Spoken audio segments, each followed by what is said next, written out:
Beko pas siap perbatasan antara Padang sama Solo. Iya.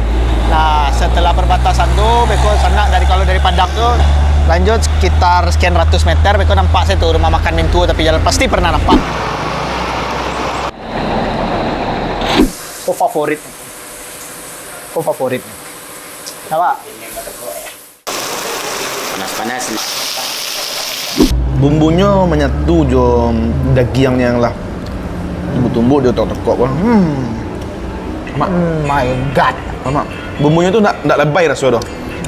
Pas. Merati tuh, pasti nggak tahu. Kita coba bibatnya aja dulu ya.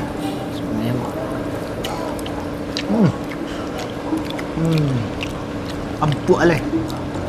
Mak ya. Gampang putusnya. Iya. Kayak anak-anak sekolah baru jadian gampang.